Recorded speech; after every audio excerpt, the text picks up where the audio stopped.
લોયાના સુરા બાપુ પેલા તો ગામધણી હતા અને છેક સુધી હતા, પણ વ્યસનો એવા, એટલે અફીણ આવું પીવું ને હોકા હોકલી ને બધી એવા, એટલે કાંઈ બચે નહીં.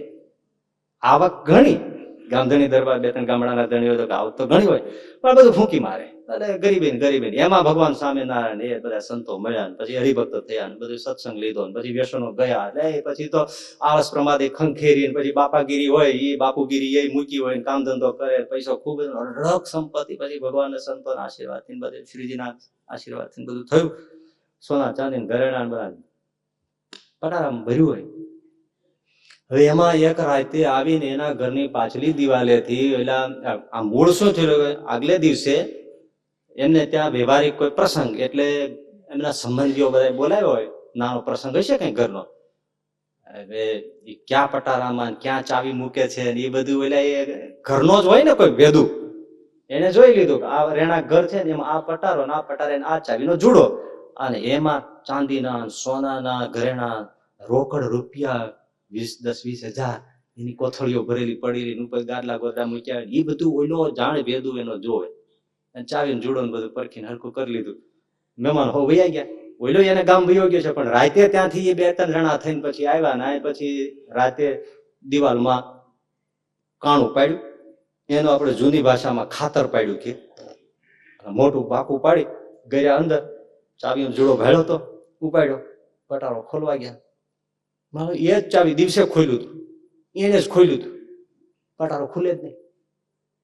એટલે કે હવે અહીંયા તો કઈ તોડાય નહીં, એટલે હાલો આખો પટારો જ ઉપાડો. 4-5 જણા હતા, આખો પટારો ઉપાડી એટલું લઈને આખો પટારો લઈને વી ગયા.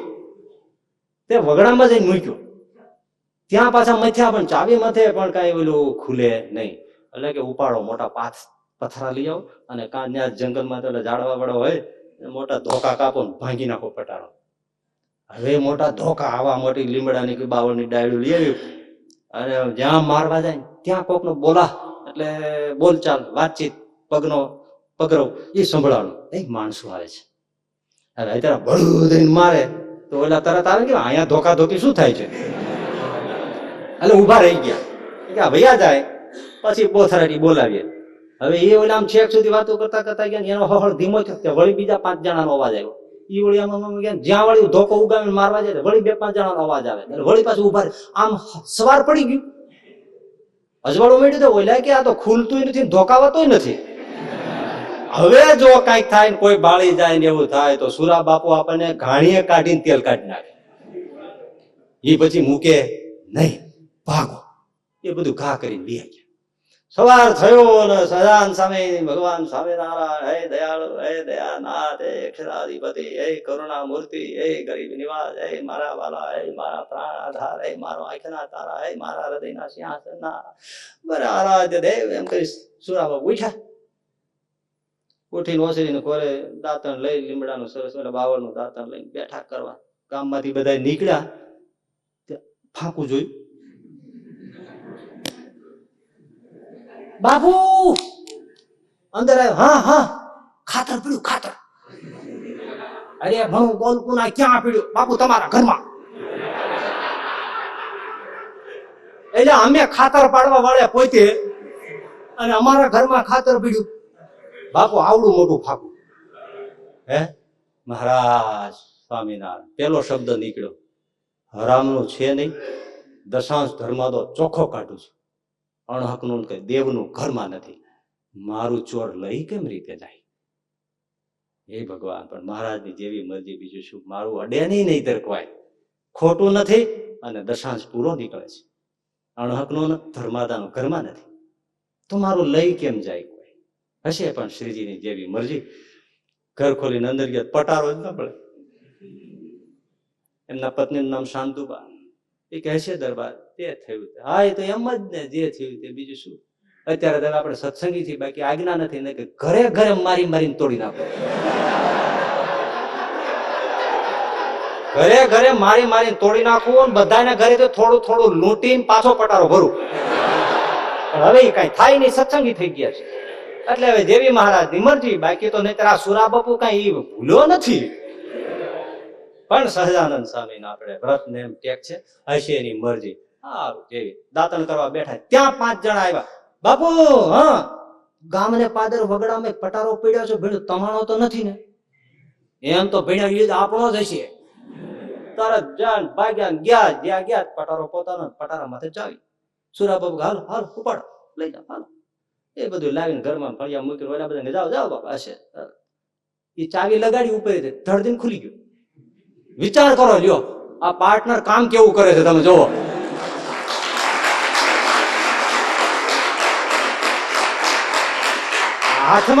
હાથમાં જ એવી કઈક કરી નાખે. આપણી જ ચાવી હોય, આપણે જ તાળું દીધું હોય, એમાં ઘણી વાર નાખી તો નથી જ ખુલતું. આમાં બાજુ વાળો કે લાય તને અત્યારે ઠીક નથી, લાય કોઈને અડાડી આમ કરે ડાફે ઉલ્લી જાય. અને આપણું જ તાળું આપણે જ ખરીદ્યું હોય, આપણે જ દીધું હોય તો આપણે નથી ખુલતું. આવું છે. અડાડો તરત ખુલ્યો, અંદર ખોલ્યું, જેમનો તેમ એમ હતું. પણ આ દરમિયાન પટારો લઈને પાછા વળતા હતા ત્યારે સુરા બાપુએ વિચાર કર્યો કે જો શ્રીજીની મરજીથી એમાં અડધું જે કઈ પીળ્યું બચ્યું હોય તો એમાંથી અડધું આપણે છે એ શ્રીજી મહારાજને માટે, સંતો માટે આપણે વાપરી નાખવું છે. 50% ભગવાનનું એ આપણે વાપરી નાખવું છે. એટલે આ જોયું અકબંધ, શાંતુબા બાજુમાં જોયું એમના ઘરના, અકબંધ હતું. હા જોયું, હું કહેતો હતો ને, દશાંશ ચોખ્ખો, ધર્માદાનું નહીં અને અણહકનું નહીં. ભગવાને આપણી રક્ષા કરી, આપણું ક્યાંય જાય નહીં. પણ જો શાંતુ, હા મેં નક્કી કર્યું હતું કે આમાં જે કાંઈ બચે શ્રીજી મહારાજ કે રક્ષા કરે ને બચી જાય તો જે બચ્યું હોય એમાંથી 50% એટલે અડધું આપણે શ્રીજી મહારાજને માટે આપણે ઉત્સવ સમયમાં વાપરી નાખવાનું. એટલે હવે અડધું આમાંથી આપણે મહારાજને અર્પણ. શાંતુબા કે દરબાર તને શું બોલ્યું? કેમ ખોટું કર્યું? ખોટું જ તો. આ ચોરને પટારો ખુલી ગયો તો અડધું તમારા માટે રાખત?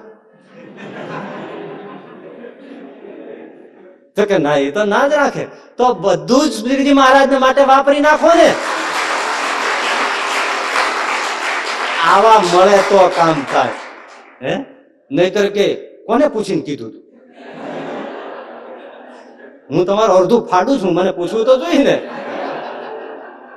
તમારી મેળે એકલા એકલા નિર્ણય કરી લ્યો છો. હા ઘણા એવા આપણે ચરિત્રોમાં આવે છે. એક બિચારો કયું ગામનું નામ ભૂલી ગયો, ત્યાં એ સંતો આવ્યા છે તો પછી હરિભગત બિચારો હતો ને તો એના ઘરમાંથી લોટનો હુંડો એને દેતું નતું ઘરનું, એને પોતાની મેળે ઘરનું પાણી ભરવા ગયું ને લોટનો હુંડો ભરી નીકળ્યો. ત્યાં બૈરાઓ કોઈ કીધું ગયો લોટનો હુંડો લઈને, તો પાછળ પીડ્યું, લાકડી લઈને આવ્યું અને ઓલે બરાબર સાધુમાં લોટનો હુંડલો મૂક્યો અને ઓલું આવ્યું રાઈડે રાઈડ, લઈ લે મારા પીટા લોટનો પાછો લઈ લે તું. પેલા સંતો કે શું છે ભગત? મારું ઘરનું છે. આમ કા કરે? એવું છે તમે નથી દેવા દેતું. તે સાધુ હતા બોલે છેટે ઓલે તું બોલમાં તે 2 લાકડી વાળી લીધી, લઈ લે હુંડલો તું. પાછો લઈ લીધો લોટ. સાધુ કે ભાઈ સાહેબ તમારા ઘરમાં ડખો થાય, લઈ જાઓ અમારે વાંધો, અમને ભૂખ્યા રહેવાની ટેવ છે, જાઓ. આવાય મળે. ચોર થી કબાટ પટારો ખુલી ગયો હોત તો કઈ તમારા માટે અડધું છાંડત નહીં. માટે એ જેટલું છે એટલું શ્રીજી મહારાજને માટે વાપરી નાખો. અને પછી સુરા બાપુ કે વાહ રે વાહ, બહુ સારું, મને મારા કરતા તમારી ભક્તિને ધન્યવાદ છે. ગયા સીધા શ્રીજી મહારાજ પાસે ગઢપુર, મહારાજને વાત કરી, મહારાજ હવે આપ પધારો અને હવે ઉત્સવ સમય જે તમારે કરવું હોય તે આવો, પણ હવે દ્રવ્યનો સદવ્યય આપ કરો બસ અમારે. પછી મહારાજ આવ્યા, શિયાળાનો સમય, અને એમાંથી શાકોત્સવની શરૂઆત થઈ. એ પૈસામાંથી જ 5 મણ રીંગણાનું પેલાથી શાક, જેટલા થોડા સંતો છે થોડા હરિભક્તો એટલું જ હોય ને, 5 મણ રીંગણા, તોય 5 મણ એટલે ક્યાં જાય? 5 મણ રીંગણા. બીજું તો જુદું, અરે ખીચડી હોય, રોટલા હોય, બીજું હોય, છાશ હોય, દહીં હોય, એ તો જુદું. 5 મણ તો ખાલી રીંગણાનું શાક, એનાથી શરૂઆત કરી. તે શાક તો 1 દિવસ નથી ચાલ્યો. આ પૈસામાંથી પૂરા 2 મહિના સુધી આજુબાજુના ગામડાઓમાંથી હરિભક્તોને બોલાવે સુરા બાપુ, સંતોને બોલાવે. શ્રીજી મહારાજ પોતે કછોટો વાળીને રીંગણાનું શાક બનાવડાવવા ઉભા રહે, પોતે પીરસે. અને જયારે છેલ્લો દિવસ 2 મહિનાનો થયો ત્યારે 60 મણ રીંગણા અને 18 મણ ઘી નો વઘાર. એ જમાનાનું ઘી. આંગળી અડી ગઈ હોય તો તણીથી સુગંધ જાય નહીં, અને અત્યારે અડી ગઈ હોય તો આપણને ખબર ન પડે ક્યાં અડી ગયા હતા. સૂંઘવું પડે ઘી છે કે વેસેલીન. એવું એવું તો ખોટી વાત નથી. હજી હવે તો કેવું હોય ખબર નહીં, બાકી એ શિયાળા એ ભેંસું એ શુદ્ધ ભેંસુના ઘી, ભેંસના શુદ્ધ ઘી લ્યો ને, પણ એને શિયાળામાં જામી જાય, તમે આમ આંગળી નાખો ને, હાથ નાખો ને ઘી લેવા, નખમાં ફાંસું કરી જતી, જેમ આપણે વાંસની ફાંસ લાગે ને નખની અંદર કરી જાય ને, એમ ઘીની ફાંસું કરી જતી, એવા ઘી જામતા. હવે તો રડબડ રડબડ જ હોય છે, એ જામે નહીં, માણા જામે નહીં, સત્સંગમાં રડબડ રડબડ, કોઈ ટેફું થતું જ નથી. 60 મણ રીંગણા, 18 મણ ઘીનો વઘાર, એની અંદર પાછું ચણાનો લોટ નાખવાનો, દહીં નાખવાનું, એ બધું જુદું. અને એવી રીતે પછી સંતોને મહારાજે ભક્તોને સંતોને 500 પરમહંસોને ખૂબ જમાડ્યા, તોય ખૂટ્યું નહીં. પછી તરત વસંત પંચમીનો ઉત્સવ કર્યો, દેશ દેશાવરમાં હજારો માણસો આવ્યા, ગાડાઓ ભરી ભરી અબીલ ગુલાલ ઉડાડી અને રંગોત્સવ કર્યો, અને જય જયકાર સત્સંગમાં કર્યો કે શાકોત્સવ અમર થઈ ગયો. પણ મૂળ વાત, ધર્મા તો ચોખ્ખો કાઢું છું, પાર્ટનર ઠાકોરજી છે, મારો પૈસો ક્યાંય જાય નહીં.